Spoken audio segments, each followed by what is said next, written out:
আম ঝালানো বা মাখানো দেখলে জিভে জল আসে না এমন লোক খুঁজে পাওয়া সত্যি দুষ্কর। ঠিক এমনই একটি গ্রীষ্মের দুপুরে আম ঝালানো বা মাখানো নিয়ে আপনাদের সামনে হাজির হয়েছি।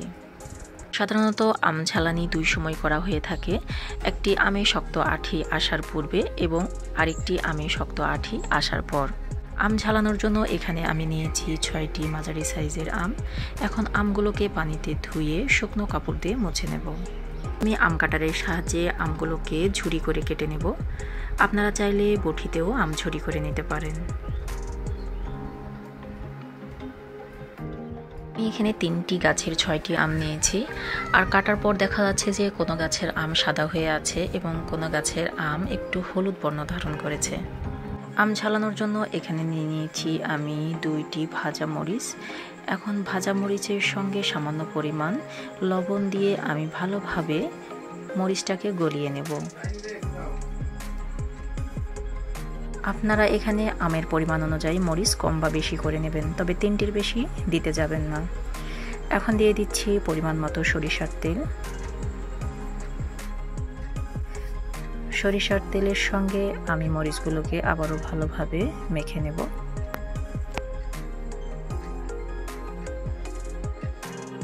এখন দিয়ে দিচ্ছি আগে থেকে কেটে রাখা আম। যেহেতু আমগুলো একটু নরম হয়ে গেছে, তাই আমি আমগুলোকে হালকা করে মেখে নেব। দিচ্ছি স্বাদ মতো হলুদ, লবণ এবং মরিচকে আমি ভালোভাবে আমের সঙ্গে মাখিয়ে নেব। আমি আম ঝালানি কয়েকটি ধাপে করব, আপনারা দেখতে থাকুন।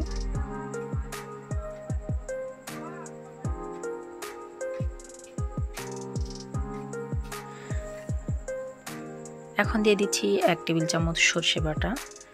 আমি খুব ভালোভাবে শিলপাটাতে সরষে বেটে নিয়েছি। আপনারা চাইলে ব্লেন্ডারও বাটতে পারেন, তবে ব্লেন্ডারে বাটলে সরষের পরিমাণটা একটু বেশি দিতে হবে, কিন্তু আমি 1 টেবিল চামচ সরষে বাটাই দিতে হবে। এখন দিয়ে দিচ্ছি 3 টেবিল চামচ চিনি। আপনারা স্বাদ বুঝে চিনি অ্যাড করবেন, কতটুকু মিষ্টি খাবেন সে অনুযায়ী চিনি অ্যাড করবেন। আমি যেটুকু চিনি দিয়েছি এতেই মিষ্টি হবে। এখন আবারও হালকা করে মেখে নেব।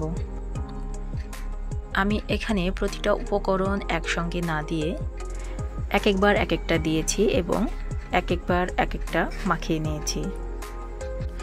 এখন চিনি থেকে হালকা পরিমাণ পানি বের হয়েছে। এ পর্যায়ে দিয়ে দিচ্ছি হাফ কাপ পরিমাণ লিকুইড দুধ। দুধটিকে আমি আগে থেকে জাল করে ঠান্ডা করে নিয়েছিলাম। এখন দুধটি ভালো করে মাখিয়ে নিচ্ছি। আমটা অনেকটা নরম হয়ে এসেছে, আপনারা দেখতে পাচ্ছেন। আম মাখানোর শেষ পর্যায়ে চলে এসেছি। এখন দিয়ে দিচ্ছি 5 ফোড়ন ও ভাজা জিরার গুঁড়া 1/2 টেবিল চামচ। এখন সবগুলো উপকরণকে আবারও ভালোভাবে মেখে নেব।